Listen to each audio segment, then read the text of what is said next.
So hello बच्चों, मैं विकास आप सभी लोग का फिर से स्वागत करता हूं आपके हमारे अपने यूट्यूब चैनल ओम कंप्यूटर्स में, ओम ग्रुप ऑफ इंस्टीट्यूशन में भी। जैसे कि हम लोगों ने लास्ट वीडियो में देखा था, क्या पढ़े थे हम लोग? कंप्यूटर के रिगार्डिंग हम लोगों ने कुछ चीजें पढ़ी थी, सॉफ्टवेयर हार्डवेयर, सॉफ्टवेयर के टाइप्स देखे थे। हार्डवेयर तो अभी नहीं पढ़ा, सॉफ्टवेयर हार्डवेयर वाला टॉपिक चल रहा था। उससे पहले हम लोगों ने अलग अलग टाइप की डिस्क देखी थी, बायोस अपडेट्स के बारे में पढ़ा था, बायोस के बारे में पढ़ा था, उसके कंपोनेंट्स के बारे में पढ़ा था।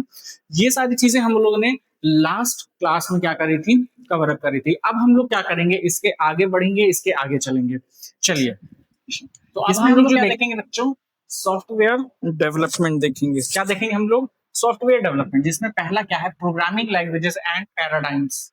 क्लियर? इसमें क्या है, जो सबसे पहले लाइन लिखी हुई है कि software development involves writing instruction. Software development में सबसे पहला काम होता है क्या, इंस्ट्रक्शन को लिखना, कि हमें कंप्यूटर से क्या करवाना है, कैसे करवाना है। उसको इंस्ट्रक्ट करते हैं। कैसे करते हैं?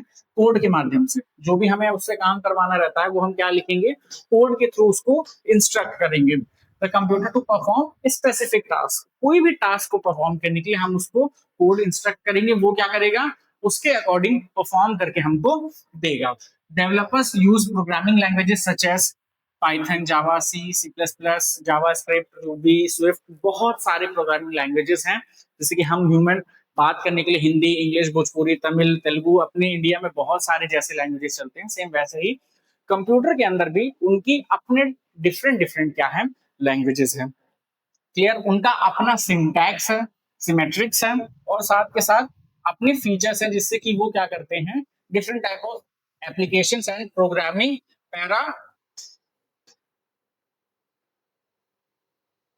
पैराडाइम्स को क्या करते हैं, बनाते हैं, मेक करते हैं, उनको बनाते हैं पैराडाइम्स को। Common paradigms includes procedural programming, object-oriented programming, and functional programming and event-driven programming। यहाँ पे अलग-अलग टाइप के क्या है, पैराडाइम्स है। जैसे कि प्रोसीजरल प्रोग्रामिंग, जिसमें एक प्रोसीजर के थ्रू स्टेप बाय स्टेप काम होते हैं। ऑब्जेक्ट ओरिएंटेड हो गया, फंक्शनल प्रोग्रामिंग हो गया, और इवेंट ड्राइवन प्रोग्रामिंग होता है इसमें। क्लियर हो गई बात?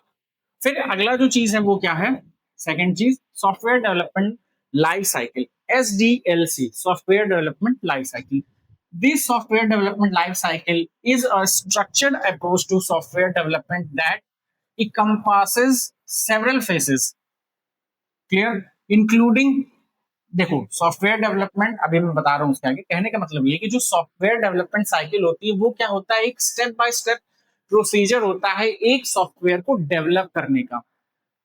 थिंकिंग से लेकर के उसको डिप्लॉय करने के बीच में जितने भी स्टेप्स आते हैं वो सब क्या कहलाते हैं, SDLC के अंदर आते हैं, सॉफ्टवेयर डेवलपमेंट लाइफ साइकिल। ठीक, जिसके अंदर प्लानिंग के हमें भाई क्या बनाना है, उसको एनालिसिस करना, उसके डिजाइन पे काम करना, उस पे उसको इम्प्लीमेंट करना, उसकी टेस्टिंग करना, और फिर लास्ट में डिप्लॉय और मेंटेन करना।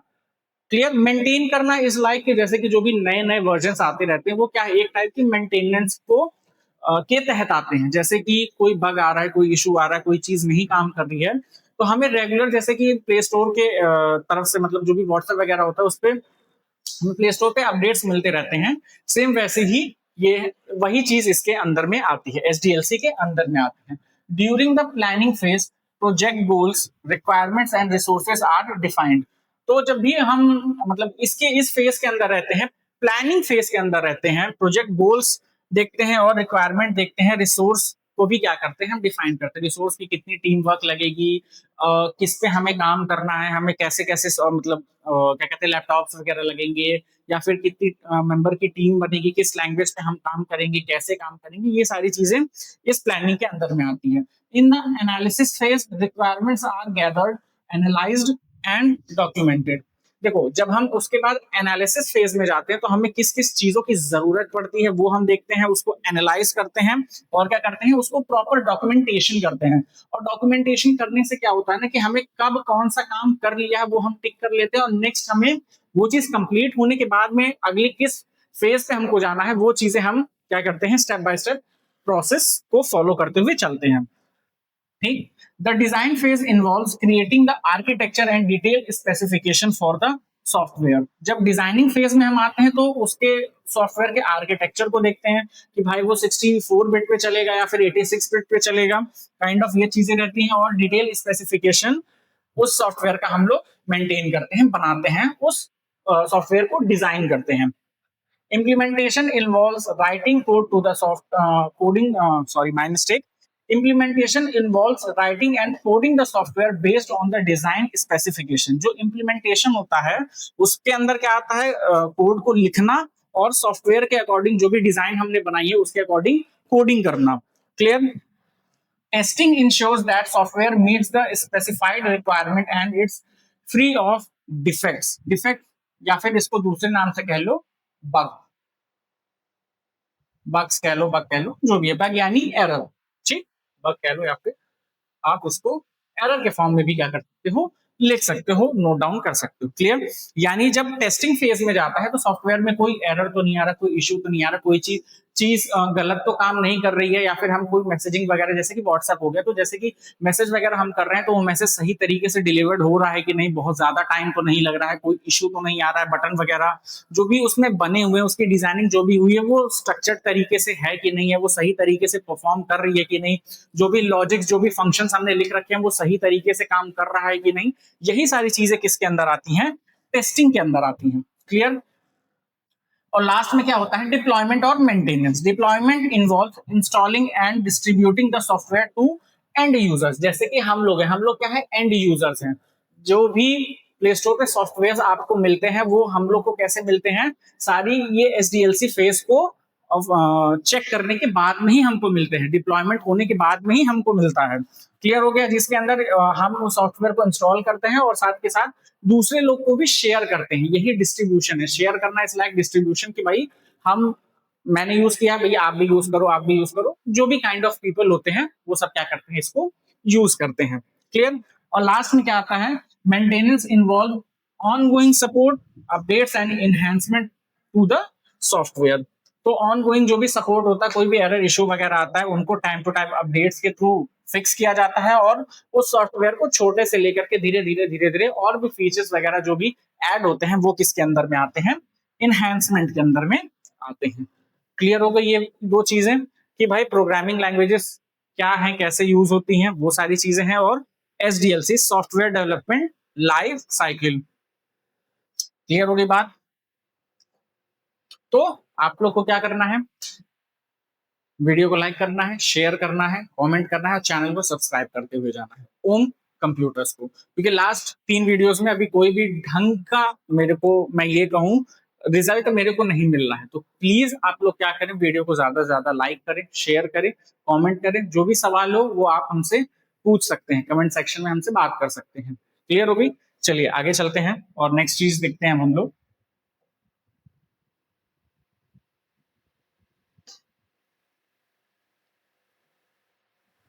सॉफ्टवेयर के फंक्शंस, क्या चीज, some of the software functions are, सबसे पहला user interface. Software provide a user interface that allows users to interact with computer system and application. Interface का मतलब क्या है कि हम जो यूजर है वो कैसे उस चीज को यूज कर रहे हैं, एक प्लेटफॉर्म हमको मिलता है उस चीज को यूज करने के लिए, वही चीज क्या कहलाती है, एक तरीके से ये कह लो interface. Software provides a user interface that allows users to interact, मतलब कि उस सॉफ्टवेयर से हम कैसे इंटरैक्ट करेंगे, वो इंटरैक्शन के लिए हम क्या चीज होती है, यूजर इंटरफेस होता है with computer system and application. Clear?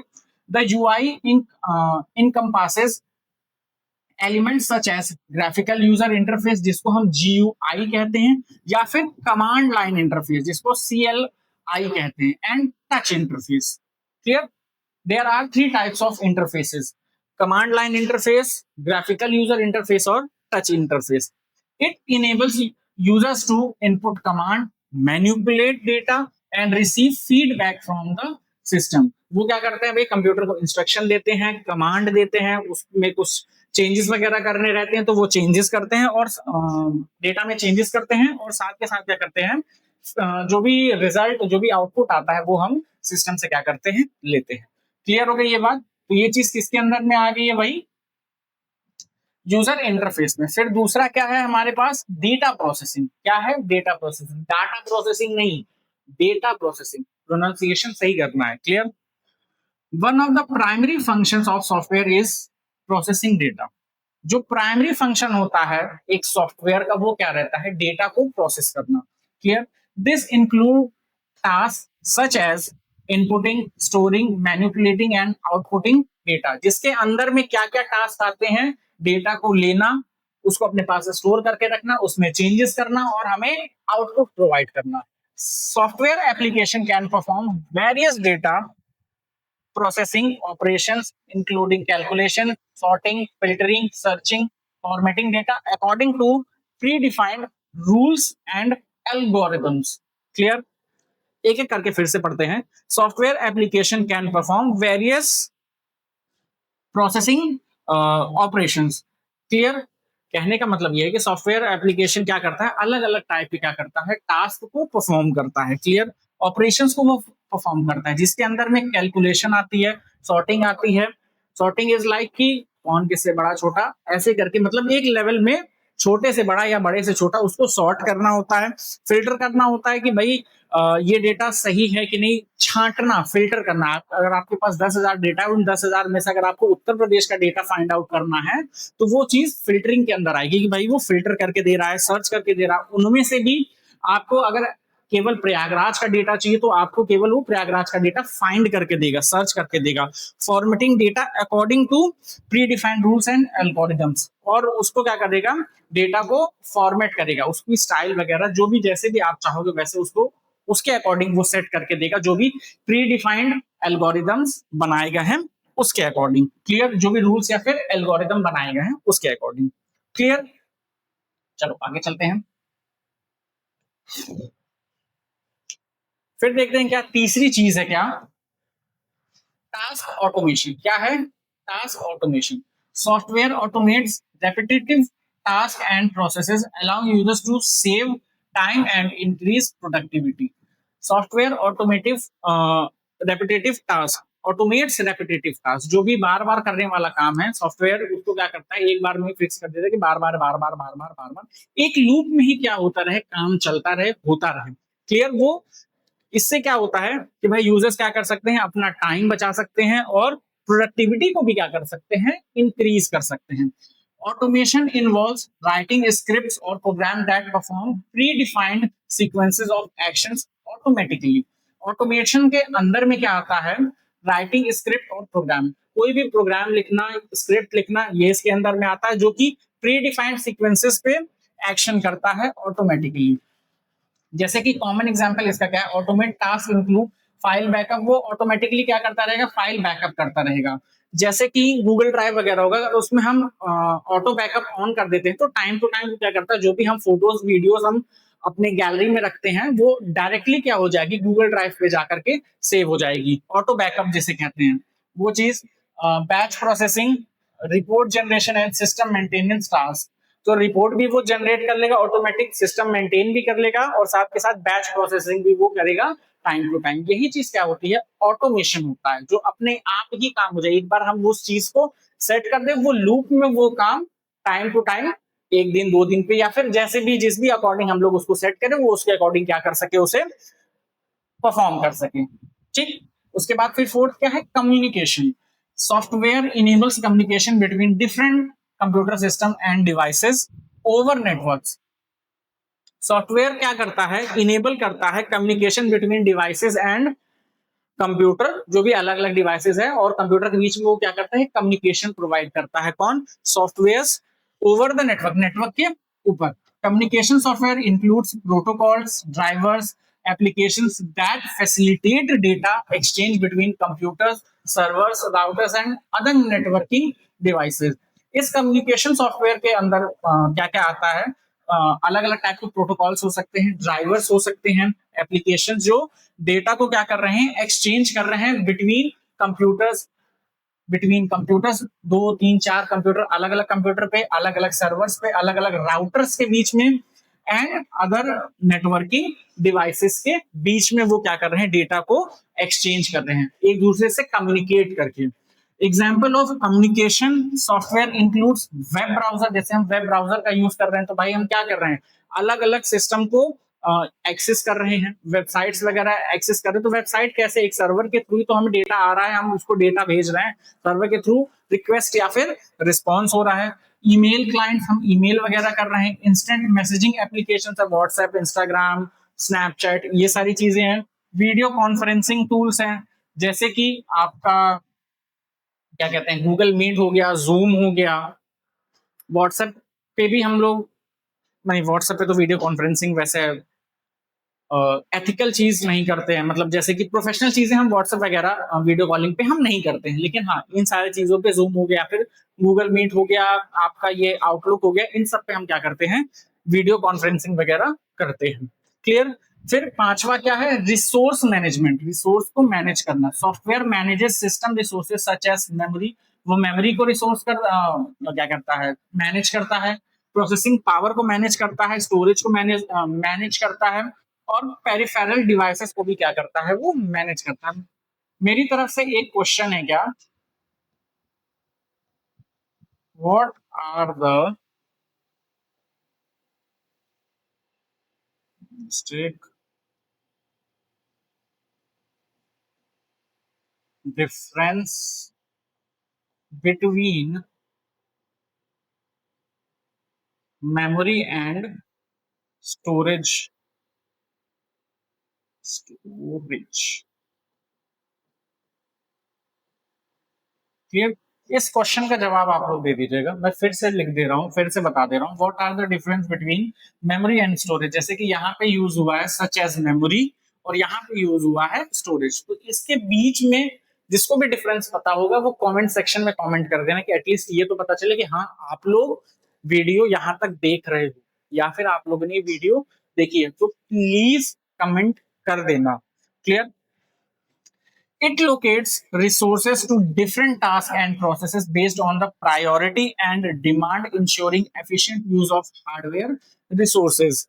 ये क्या करता है, रिसोर्सेज को एलोकेट करता है, उसको लोकेट करता है कि भाई आपको अलग अलग टास्क, अलग अलग प्रोसेस को क्या करना है, प्रायोरिटी के अकॉर्डिंग फॉलो करना है, उस पर काम करना है, और हमें क्या करना है, ensuring efficient use of hardware resources, और हार्डवेयर रिसोर्सेज को सही तरीके से क्या करना है, यूज करना है, उसको कंज्यूम करना है।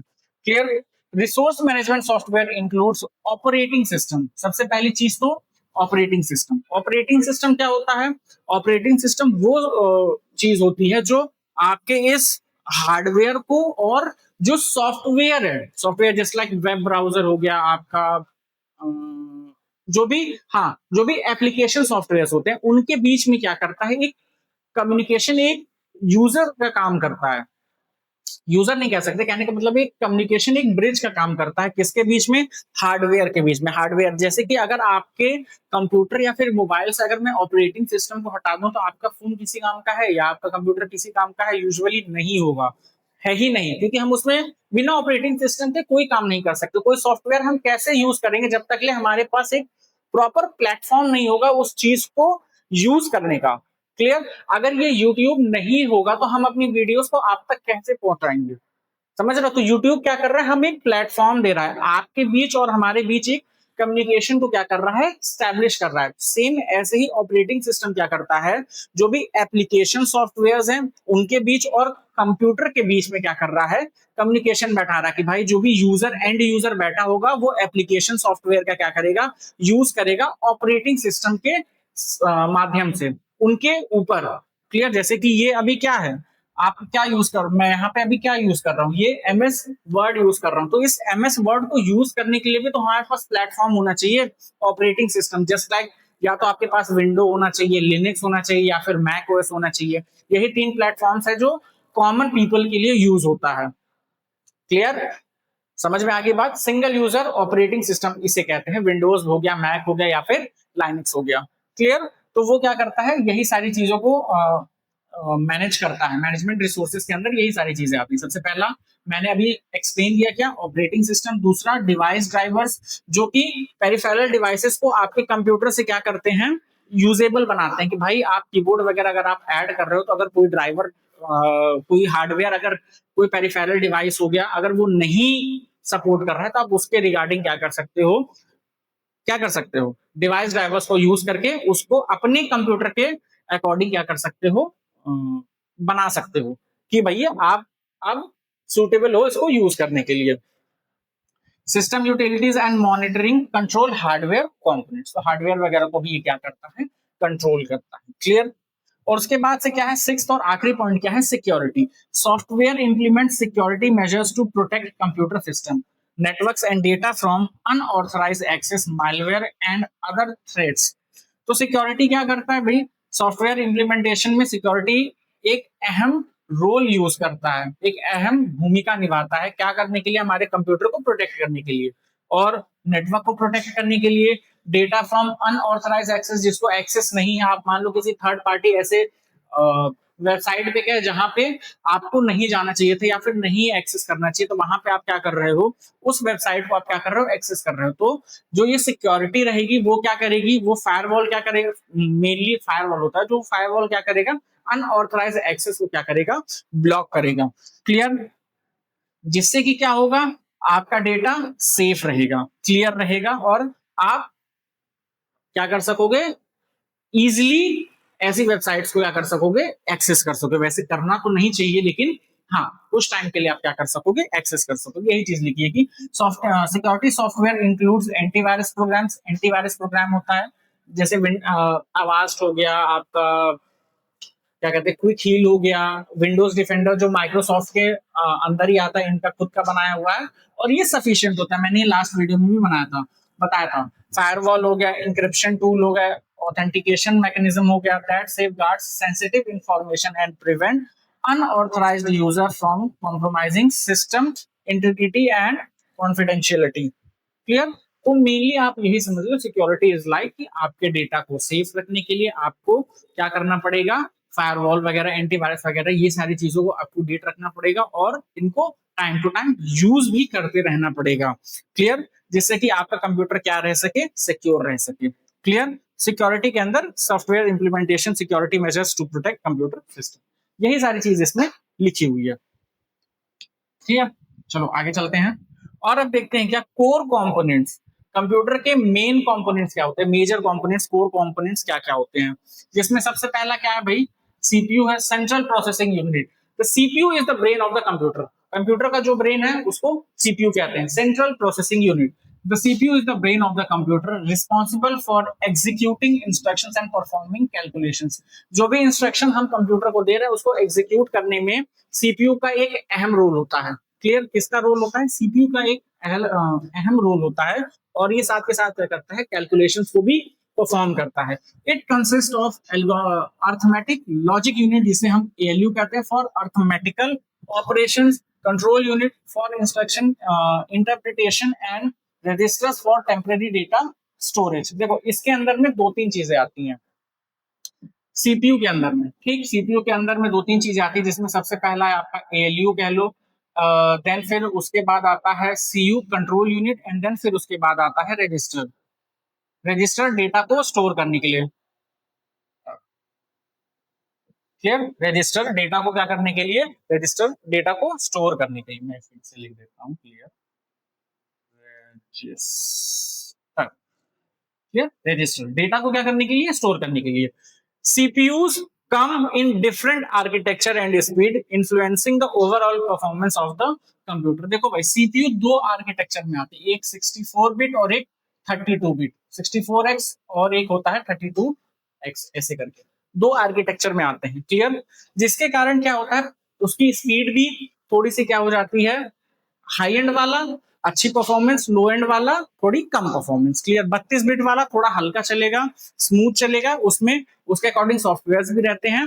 तो सॉफ्टवेयर आप अपने सिस्टम के अकॉर्डिंग क्या कर सकते हो, यूज कर सकते हो। देखो 64 बिट में आप 32 बिट का भी यूज कर सकते हो, लेकिन जो 32 बिट आर्किटेक्चर के जो भी आपने ऑपरेटिंग सिस्टम इंस्टॉल किए होंगे, आपके में होगा 10 होगा चाहे 11 होगा, यूजुअली 10 आ जाता है, 11 का मुझे आइडिया नहीं है, मे भी होता होगा। मैंने अभी इसको बूटेबल करके नहीं बनाया है, इस रीजन से मुझे इसका आइडिया नहीं है। बट हाँ, विंडोज 10 32 बिट में भी आता है। अगर आप अपने सिस्टम में इसको बूटेबल बना करके अगर आप इंस्टॉल करते हो तो उसकी के अकॉर्डिंग आपको सॉफ्टवेयर भी क्या करने पड़ेंगे, इंस्टॉल करने पड़ेंगे। और हो सकता है मे बी आपको कुछ सॉफ्टवेयर 32 बिट में मिल जाए, बट हो सकता है आपको ना भी मिले। क्लियर हो गई ये बात।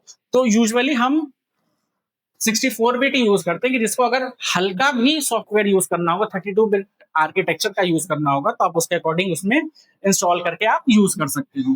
क्लियर हो गई। फिर इसके अगली चीज क्या होती है, मेमोरी होती है। अगली चीज क्या होती है, मेमोरी, रैम और रोम। क्लियर। मेमोरी यूजुअली दो टाइप की होती है, एक प्राइमरी होगी और एक सेकेंडरी होगी। प्राइमरी जहां पे डेटा कुछ समय के लिए स्टोर होता है, सेकेंडरी जहां पे डेटा लंबे समय तक के लिए स्टोर होता है। Memory provides temporary storage for data and instructions that the CPU can access quickly. ठीक, मेमोरी क्या करती है, टेम्पररी स्टोरेज प्रोवाइड करती है डेटा को और इंस्ट्रक्शन को, जो कि कंप्यूटर क्या कर सके, क्विकली उसको एक्सेस कर सके, सीपीयू उसको एक्सेस कर सके। Random access memory is a volatile memory used for storing data and program instructions that are actively being used by the CPU। RAM क्या है, volatile memory है। volatile memory इज लाइक कि भाई जिसका data कुछ समय के लिए ही स्टोर होगा। जैसे ही आप अपने कंप्यूटर को या फिर लैपटॉप को बंद कर दोगे, रैम में से वो डेटा क्या हो जाएगा, क्लियर हो जाएगा।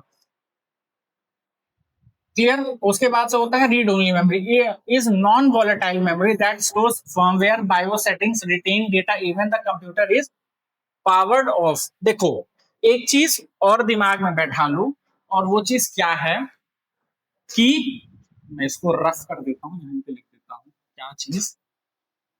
ये जो रैम है, रैम क्या करता है, एक टाइप का, मान के चलो कि सेकेंडरी के अंदर, सॉरी प्राइमरी के अंदर, प्राइमरी के अंदर रैम क्या है, टेम्पररी है।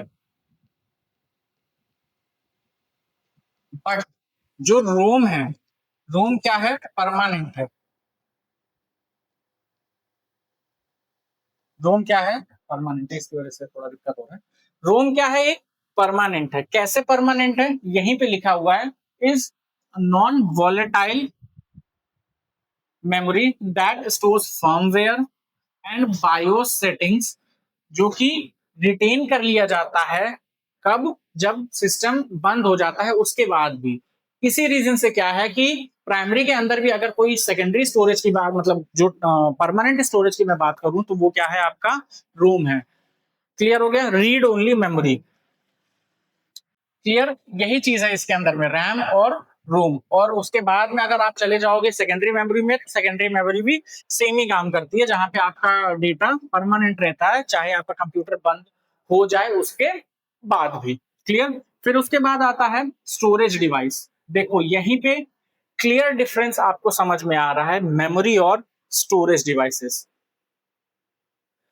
मेमोरी किस लिए काम आ रही है, डेटा और इंस्ट्रक्शंस को क्विकली एक्सेस करने के लिए। जहां पे वो स्टोर हो रहा है, क्विकली एक्सेस किया जा रहा है, किसके थ्रू, रैम या फिर आपके रोम के थ्रू। लेकिन स्टोरेज डिवाइसेस कहां है, जहां पे आपका डेटा परमानेंटली स्टोर हो रहा है। तो मेमोरी क्या है, मेमोरी इज लाइक आपका डेटा जहां कुछ समय के लिए स्टोर हो रहा है, स्टोरेज डिवाइस जहां पे आपका डेटा परमानेंटली स्टोर किया जा रहा है। क्लियर। तो storage devices are used to store permanently data, permanently जहां पे डेटा आपका क्या हो रहा है, परमानेंट स्टोर हो रहा है। और यहाँ पे क्या लिखा है कि memory provides temporary storage for data and instructions. कुछ समय के लिए जो आपका डेटा और इंस्ट्रक्शन क्या हो, मेमोरी में स्टोर हो, वो चीज क्या, रैम या फिर रोम में स्टोर हो, वो चीज क्या है, आपकी मेमोरी है। और जहां पे डेटा लॉन्ग टर्म के लिए स्टोर हो, वो क्या है, आपका स्टोरेज डिवाइस है। क्या है, स्टोरेज डिवाइस है, जैसे कि एचडीडी या फिर SSD. Hard disk drives HDs use spinning magnetic disk to store data।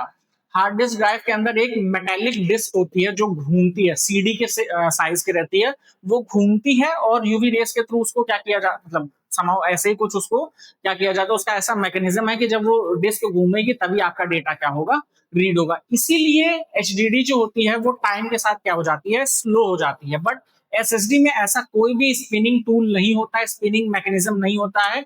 इसलिए एसएसडी क्या है, लॉन्ग टर्म के लिए भी आपकी वैसी ही स्पीड आपको प्रोवाइड करती है। Clear. Offering large storage capacity at lower cost. हाँ, एक चीज ये भी है कि एसएसडी के मुकाबले एचडीडी क्या होती है, सस्ती पड़ती है। क्लियर। 2 टीबी तक की मैक्सिमम जाती है, 2 टीबी 4 टीबी तक मैक्सिमम जाता है, लेकिन हाँ ये एसएसडी की कंपैरेटिवली सस्ती होती है। और एसएसडी का फुल फॉर्म क्या है, SSD solid state drive. SSDs use flash memory. SSD क्या यूज करती है, फ्लैश मेमोरी यूज करती है, chips for storage. Providing faster read and write speed and improved reliability compare to HDDs. HDDs क्या पता चलते चलते भाई खराब हो जाए, उसका स्पिनिंग टूल खराब हो जाए, वो डिस्क मेटालिक उस पर कोई इशू आ जाए, मे बी हो सकता है सीलन वगैरह उसमें आ जाए जिसकी वजह से वो क्या हो जाए, खराब हो जाए, उसमें मॉइस्चर आ जाए, वो खराब हो जाए। लेकिन एसएसडी में ऐसा चांस कम होता है क्योंकि उसमें ऐसा कोई मैकेनिज्म नहीं रहता, वो फ्लैश मेमोरी चिप की तरह वो क्या करता है, यूज करता है उसको, इस रीजन से। क्लियर हो गई ये बात। फिर आता है क्या आपका अगला चीज, मदरबोर्ड।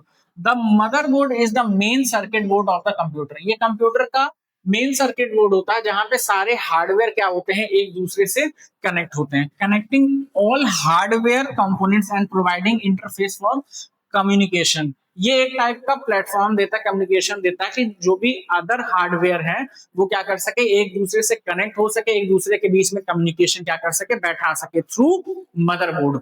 क्लियर। जैसे कि यूट्यूब है तो यहाँ पे क्या है कि भाई अलग अलग क्रिएटर्स क्या कर रहे हैं, एक दूसरे से कम्युनिकेट भी कर रहे हैं, एक दूसरे से बात भी कर रहे हैं और एक दूसरे की हेल्प भी कर रहे हैं, जैसे भी चल रहा। तो प्लेटफॉर्म एक क्या हो गया, यूट्यूब हो गया। सेम वैसे ही मदरबोर्ड क्या है कि अलग अलग जो भी हार्डवेयर है, पेरिफेरल डिवाइसेस है, वो क्या कर सके, एक दूसरे से बात कर सके और काम कर सके मिल करके।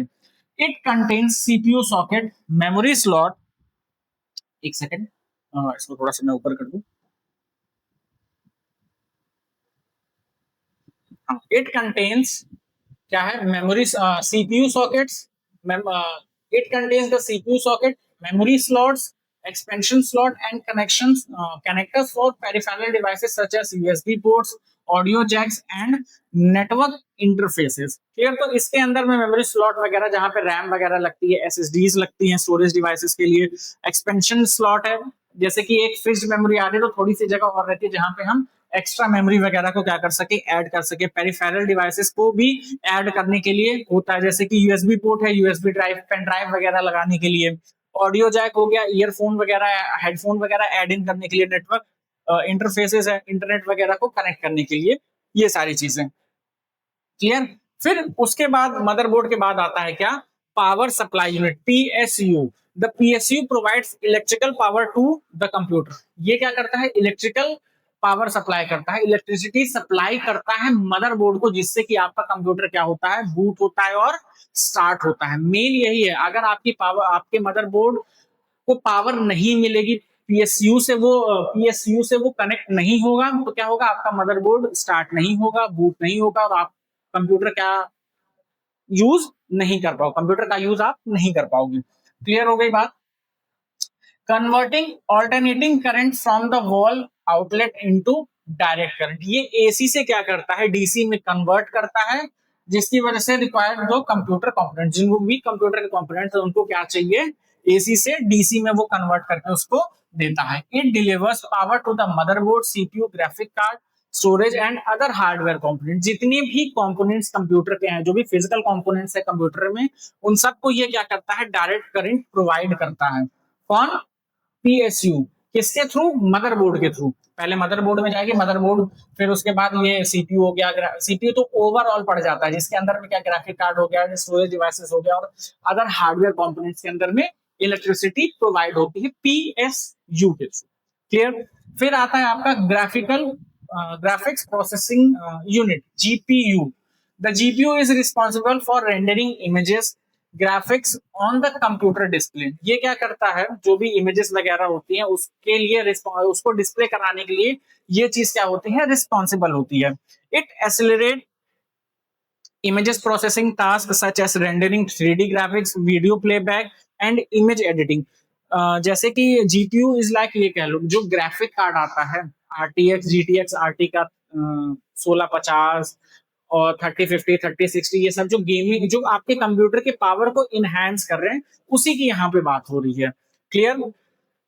जिसमें कि क्या क्या आता है, 3D ग्राफिक्स को रेंडर करना हो गया, वीडियो प्ले बैक का हो गया, इमेज एडिटिंग हो गया, by offloading them from the computer। GPUs are essential for gaming, graphic designing, video editing and other multimedia application। जो हैवी टास्क है, जस्ट लाइक क्या, हैवी टास्क इज लाइक भैया आपका गेमिंग हो गया, ग्राफिक डिजाइनिंग हो गया, वीडियो एडिटिंग वगैरह ये हो गई, और अदर मल्टीमीडिया एप्लीकेशंस को चलाने के लिए, जो कि आपका कॉमन सीपीयू एक्सेस नहीं कर पा, मतलब वो उसको हैंडल नहीं कर पा रहा है, उसके लिए आप क्या करते हैं, ये जीपीयू का क्या करते हैं, आप यूज करते हैं। क्लियर हो गई बात।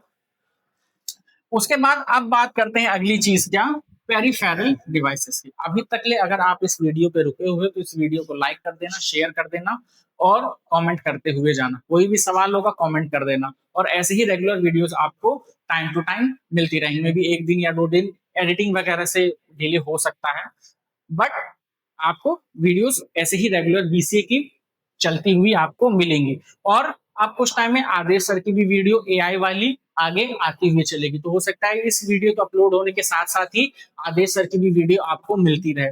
क्लियर एआई की, तो सभी लोगों को क्या करना है, चैनल को सब्सक्राइब करके बेल नोटिफिकेशन को ऑल पे सेट कर लेना, तभी आपको रेगुलर वीडियोस की अपडेट्स मिलती रहेंगी। हमारे यहाँ ओ लेवल के भी बैचेस चल रहे हैं, ऑफलाइन के साथ साथ ऑनलाइन भी, जिसमें मनीष सर हो गए और आयुष सर हो गए, ये दोनों लोग ही क्या कर रहे हैं, आपको ओ लेवल के रिगार्डिंग कंटेंट आपको प्रोवाइड कर रहे हैं, पढ़ा रहे हैं। मनीष सर ओ लेवल में आपका लिब्रे ऑफिस खत्म कर दिया है, उनका कैल कब शुरू होने वाला, कैल की वीडियोस अपलोड होना शुरू हो जाएंगी।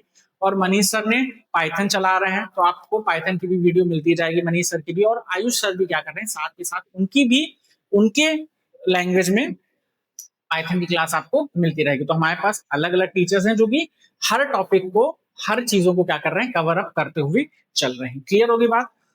चलो आगे चलते हैं हम। अब पेरिफेरल डिवाइसेस में देखते हैं सबसे पहला भाई, इनपुट डिवाइस। क्या है भाई, input device. Input devices allow users to input data and command into the computer system. यही चीज क्या होता है, इनपुट डिवाइसेस। जस्ट लाइक भाई, हमें मुझे इस कंप्यूटर में कोई इंस्ट्रक्शन देना है, तो वो मैं कैसे दूंगा, कोई मीडियम तो होना चाहिए, कोई चीज तो होनी चाहिए जिसके थ्रू हम क्या कर सके, इस कंप्यूटर को इंस्ट्रक्ट कर सके, उसको कोई कमांड दे सके। वही चीज क्या कहलाती है, इनपुट डिवाइसेस कहलाती है। क्लियर। तो एक चीज जान लो, हम टर्म यूज करते हैं input unit. Unit is like, ये समझ लो कि input plus input devices, कहिए इनपुट डिवाइसेस, ये दोनों मिला के क्या बनता है, एक इनपुट का यूनिट बनता है। इनपुट यानी जो भी इंस्ट्रक्शन हम दे रहे हैं, और डिवाइसेस इज लाइक जिस मीडियम से दे रहे हैं वो चीजें क्या कहलाती हैं, निकल करके इनपुट यूनिट कहलाती है। इस चीज का ध्यान देना। और सेम ऐसे ही वाइस वर्सा हो जाता है आपका आउटपुट के साथ, कि आउटपुट क्या है भाई, जो भी रिजल्ट वो हमको दे रहा है, जिस मीडियम से दे रहा है वो चीज क्या हो जाती है, आउटपुट डिवाइस हो जाती है। क्लियर। तो ये चीज भाई कहीं नोट डाउन करके मेंशन कर लेना, सिंपल सी चीज है। इसके एग्जांपल्स क्या क्या है भाई, कीबोर्ड हो गया जिससे कि हम टाइपिंग वगैरह करते हैं, कमांड देते हैं, प्रोग्रामिंग लिखते हैं वो चीज। माइस या फिर track pad, use pointer clicking and navigating graphical interfaces. Clear. Mouse वगैरह हम इसमें यूज करते हैं, पॉइंटिंग, और माउस को दूसरे नाम से क्या जाना जाता है, पॉइंटिंग डिवाइस के नाम से जाना जाता है। टच स्क्रीन वगैरह हो गया, allows users to interact directly with the display by touching it. ये एक क्या है, एक स्मार्ट बोर्ड है, तो ये एक टचिंग डिवाइस है, एक टच स्क्रीन है इसमें, इसीलिए मैं इन सबको क्या कर सकता हूँ, ऐसे टच कर सकता हूँ, इस पर कुछ भी लिख सकता हूँ, पंजा नहीं मारना है। ठीक है, तो ये सारी चीजें। स्कैनर हो गया, converting physical document and images into digital format. Clear हो गई बात। जो क्या स्कैनर क्या काम करता है, जो अभी आपकी हार्ड कॉपी होती है, फोटोज हो गया, जो भी डॉक्यूमेंट होता है, जो पेपर होता है, उसको क्या करता है, वो सॉफ्टवेयर में कन्वर्ट कर देता है, सॉफ्ट कॉपी में कन्वर्ट कर देता है। वही चीज क्या है, आपका स्कैनर हो गया। चलो अगली चीज देखते हैं इसमें, अब आगे बढ़ते हैं और फिर देखते हैं क्या, आउटपुट डिवाइसेस। क्या देखेंगे अब हम लोग, आउटपुट डिवाइसेस की। आउटपुट डिवाइसेस क्या होते हैं, सेम वही जो भी हमें डिस्प्ले और आउटपुट इंफॉर्मेशन प्रोसेस होने के बाद हो रहा है, मतलब कि हम जो भी रॉ इंफॉर्मेशन कंप्यूटर को दे रहे हैं वो उसको प्रोसेस करके और हमको जो भी रिजल्ट दे रहा है वही चीज क्या है, आउटपुट है। और किस जिस मीडियम से दे रहा है वो चीज क्या है, आउटपुट डिवाइस है। जैसे कि मॉनिटर हो गया भाई, ये देखो इस पे क्या है, ये एमएस वर्ड आपका खुला हुआ है, इसमें ये प्रेजेंटेशन ओपन है, ये डॉक्यूमेंट ओपन है, तो ये क्या हमें डिस्प्ले कराने का काम दे रहा है। मैंने इसको क्या किया कि भाई इसमें ये चीज इनपुट दे दी है, अब मैं इससे ऑन स्क्रीन क्या ले रहा हूँ, आउटपुट ले रहा हूँ आपको पढ़ाने के लिए। क्लियर। फिर प्रिंटर क्या है, प्रिंटर क्या काम करता है, जो सॉफ्ट कॉपी होता है, ये सेम स्कैनर का क्या है, वाइस वर्सा है। वो क्या काम करता है भाई, हार्ड कॉपी को सॉफ्ट कॉपी में करता है, और वो सॉफ्ट, और ये क्या काम करता है, सॉफ्ट कॉपी को हार्ड कॉपी में, यानी सॉफ्ट जो भी डॉक्यूमेंट वगैरह पीडीएफ फॉर्म में है उसको पेपर पे क्या करता है, प्रिंट करने का काम करता है, पेपर पे निकालने का काम करता है। क्लियर। स्पीकर क्या हो गई, जो भी हम वीडियो वगैरह चलाते हैं उसकी आउटपुट लेने के लिए हम ये स्पीकर का यूज करते हैं। Output audio including music, speech या फिर सिस्टम साउंड। और प्रोजेक्टर क्या होता है? Displaying images videos on a large screen और सरफेस, किसी सरफेस या फिर लार्ज स्क्रीन पे देखने के लिए हम प्रोजेक्टर का यूज करते हैं। जैसे कि हम क्या कहते हैं, मूवी वगैरह देखने जाते हैं थिएटर्स में, तो वहां पे क्या यूज होता है? प्रोजेक्टर ही तो यूज होता है। एक प्रोजेक्टर एक छोटी सी मशीन रहती है और एक बड़े स्क्रीन पे, पर्दे पे, व्हाइट पर्दे पे क्या चलता है? प्रोजेक्शन होता है, जो हम मूवी वगैरह देखते हैं। क्लियर? ये भी क्या है? ये आउटपुट डिवाइस है। फिर अगली चीज, तीसरा क्या है? Storage devices. Storage devices is like जो भी हमारे डेटा को परमानेंटली प्रोग्राम या डेटा को स्टोर करके अपने पास में लगता है। सेम हार्ड डिस्क या फिर एसएसडी या फिर ऑप्टिकल डिस्क। देखो भाई, optical disc is like CD, DVD या फिर ब्लू रे डिस्क। क्लियर? सीडी, डीवीडी या फिर ब्लू रे डिस्क। देखो भाई, सीडी क्या होती है? ये एक बार राइट कर ली जाती है, उसके बाद से इसमें डेटा डिलीट नहीं होता है, और ये 700 MB तक का डेटा क्या करती है? अपने अंदर स्टोर करती है। 700 MB तक का कौन? सीडी स्टोर करती है। क्लियर हो गई बात? फिर उसके बाद से, एक सेकंड रुकना। ठीक है। क्लियर? उसके बाद फिर आता है डीवीडी। डीवीडी इसी चीज को क्या करती है?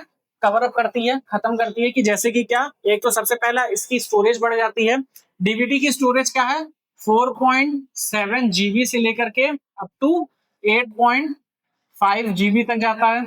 किसका? डीवीडी का स्टोरेज। पहली चीज तो ये स्टोरेज को बढ़ाता है, और दूसरी चीज क्या करता है? सीडी में एक बार जो चीजें हमने लिख दी उसको फिर हम डिलीट नहीं कर सकते। डीवीडी में हम एक बार से ज्यादा रीड और राइट कर सकते हैं। रीड तो हम कई बार कर सकते हैं, और राइट भी कई बार कर सकते हैं।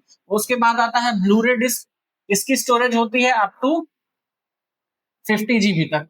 क्लियर? अप टू 50 GB तक। और ये क्या काम करता है? ये भी सेम वैसे ही स्टोरेज का काम करता है। लेकिन हाँ, अगर मैं ये पूछूं कि सीडी और डीवीडी में फिजिकली क्या डिफरेंस है, तो फिजिकल डिफरेंस होता है। जो डीवीडी होती है वो अगर आप पीछे की बैक की तरफ से देखोगे, जहां पे प्रिंट नहीं रहता, वो थोड़ा सा नेवी ब्लू कलर में समथिंग वैसा रहता है, डार्क कलर में रहेगा और रेनबो कलर उसमें दिखेगा, वो डीवीडी होती है। और जहां पे सिल्वर आपको प्रिंटिंग दिखेगी, मतलब सिल्वर तरफ का दिखेगा, वो केवल आपकी सीडी होती है। क्लियर? तो ये दो तीन डिफरेंसेस हैं between CD and DVD. Clear? फिर आता है क्या? Networking devices. Networking devices is like networking devices enable communication between computers and other devices over a network. किसी नेटवर्क पे क्या करना? अलग अलग कंप्यूटर्स को क्या करना? बातचीत कराना, या फिर डिवाइसेस को बातचीत कराना। ठीक है? जैसे कि आजकल क्या हो गया है, ये वायरलेस कीबोर्ड माउस हो गया, तो ये एक नेटवर्क में काम कर रहे हैं। नेटवर्क इज लाइक आपका ब्लूटूथ डिवाइस। ये क्या है? एक लोकल एरिया नेटवर्क प्रोवाइड कर रहा है। क्लियर हो गया? राउटर वगैरह हो गए, इससे भी क्या कर सकते हो आप? अपने सिस्टम में इंटरनेट वगैरह यूज कर सकते हो। क्लियर? जैसे कि network interfaces card enable computers to connect wired और wireless networks and routers directly network traffic between direct network traffic between different devices on a network and connect multiple networks together. Switches connect multiple devices within a local area network LAN and manages data traffics between them. तो network interface card होता है, router होता है, switches होते हैं, ये सब क्या है? नेटवर्किंग डिवाइसेस हैं। क्लियर? क्या है? नेटवर्किंग डिवाइसेस है। और ये जो सारे एग्जांपल्स यहाँ पे अभी दिए गए हैं, क्लियर? एक सेकंड, जो भी ये सारे दिए गए हैं, जैसे कि इनपुट हो गया, आउटपुट हो गया, स्टोरेज डिवाइस हो गया, नेटवर्किंग डिवाइस हो गया, और ये क्या है? Multi function devices. तो ओवरऑल ये कह सकते हो कि हार्डवेयर टोटल 5 टाइप के होते हैं। मैंने इससे पहले भी एक बार डिस्कस किया था कि हार्डवेयर टोटल 5 टाइप के होते हैं। तो वैसे ही input device, output device, processing device जिसके अंदर जीपीयू आता है, ठीक है, ग्राफिकल प्रोसेसिंग यूनिट, जीपीयू आता है, और फिर आता है आपका क्या? Networking device. क्लियर? वही सारी चीजें यहाँ पे हैं। तो इसमें क्या है ये भाई? Multi function devices. Multi function devices combine multiple function into a single device. All-in-one printer combine printing, scanning, copying, and faxing machine into a single device. Smartphone and tablets combine various input and output functions, including touch screen, cameras, speakers, into a portable device. Smart TV combines television viewing with internet connectivity and multimedia playback capability. Clear? तो यही चीजें क्या है? हमारी multi function devices के अंदर में आती हैं। फिर अगला क्या है? Hardware interconnections. हार्डवेयर इंटरकनेक्शंस के बारे में जानेंगे। क्लियर? चलो इसमें देखते हैं अब हम लोग क्या, और ये इस वीडियो का लास्ट टॉपिक होने वाला होता है। उसके बाद से फिर हम लोग नेक्स्ट चीज नेक्स्ट वीडियो में आगे कवर करेंगे, नहीं तो वीडियो बहुत लंबी हो जाएगी। Clear?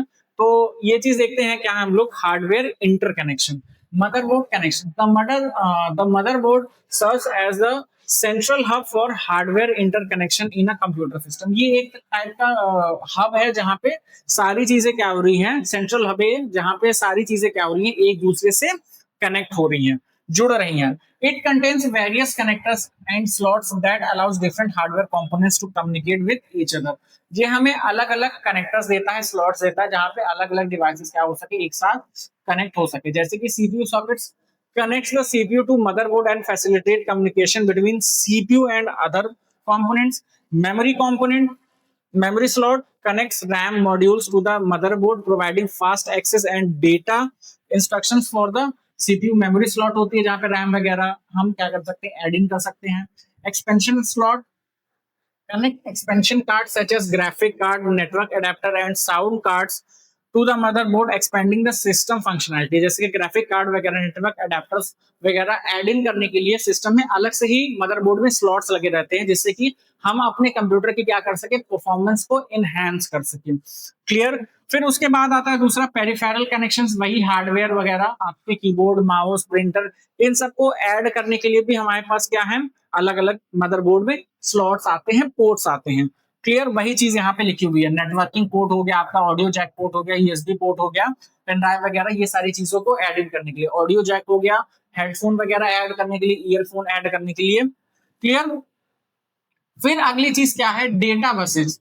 Data buses are pathways that allows data to transfer between different hardware components within the computer system.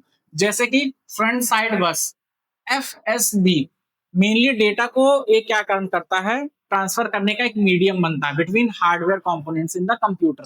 जैसे कि front side buses connect CPU to the mother memory and other components on the motherboard, connects the CPU to the memory and other components on the motherboard, facilitating data exchange between CPU and memory।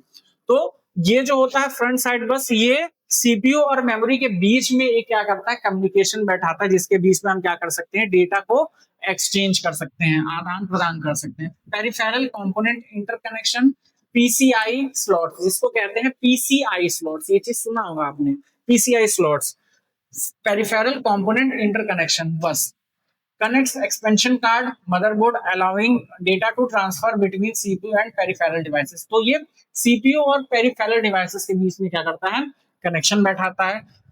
और उसके बाद serial ATA, साटा, जिसको हम लोग कहते हैं साटा स्लॉट, जहां पे हम स्टोरेज डिवाइसेस को ऐड इन कर सकते हैं, जोड़ सकते हैं या एक्सपेंड कर सकते हैं, जैसे एचडीडी हो गया, फिर SSD to the motherboard, enabling data transfer between CPU and storage devices. तो यहाँ पे तीन चीजें हैं। सबसे पहला क्या, सीपीयू और रैम के बीच में कनेक्शन बैठाने के लिए, सीपीयू और पेरिफेरल डिवाइसेस के बीच में कनेक्शन बैठाने के लिए, और तीसरा क्या है, सीपीयू और स्टोरेज डिवाइसेस के बीच में क्या करने के लिए, स्टोरेज कनेक्शन बैठाने के लिए हम ये चीज डेटा बसेस का यूज करते हैं, उसके जो भी स्लॉट्स हैं। और लास्ट में क्या है, power connection. Power connection provides electrical power to hardware components within the computer system. Example PSU, अभी हमने इससे पहले बात करी थी, power supply unit, connect the PCU to motherboard providing power to the CPU memory, CPU, memory, expansion slot and other components। तो motherboard में जैसे ही पावर जाएगी तो वो हर एक छोटे से बड़े कंपोनेंट में क्या करेगी, इलेक्ट्रिसिटी को फ्लो कराएगी, जिससे कि हमारा कंप्यूटर CPU सही तरीके से, जो भी डिवाइसेस है, पेरिफेरल डिवाइसेस है, उन सारे डिवाइसेस को सही तरीके से इलेक्ट्रिसिटी प्रोवाइड कर सके। और दूसरा इसमें क्या है, peripheral power connectors, connect the PSU to peripheral devices such as hard drives, optical drives and graphic cards, providing power to their operation. Same वही चीज देखिए, peripheral devices around storage, optical disk, इन सबको भी क्या कर सके, वो पावर दे सके। तो इस वीडियो में हम इतना ही रखेंगे। मुझे लग रहा है ये वीडियो बहुत लंबी ना हो जाए, तो शायद में भी मुझे लग रहा हो भी गई, काफी देर से मैं इसको रिकॉर्ड कर रहा हूँ। सो इस वीडियो में हम इतना ही रखेंगे। नेक्स्ट वीडियो में हम देखेंगे क्या चीज, booting files and directory system. इसमें भी 2-3-4 चीजें हैं, अलग अलग टॉपिक है, उसको भी कवर अप करके और होप करेंगे कि ये तीसरी वीडियो है इसके रिगार्डिंग और इसको हम लोग इसी में पढ़ करके खत्म कर देंगे। तो ये सेकंड वीडियो रहेगी। तो इस वीडियो को क्या करिएगा, ज्यादा से ज्यादा लाइक कर दीजिएगा, शेयर कर दीजिएगा, सब्सक्राइब कर दीजिएगा, बस इतना ही कर दीजिएगा। तो आज की वीडियो में बस इतना ही, मैं नेक्स्ट वीडियो में मिलूंगा, तब तक के लिए थैंक यू एवरीवन।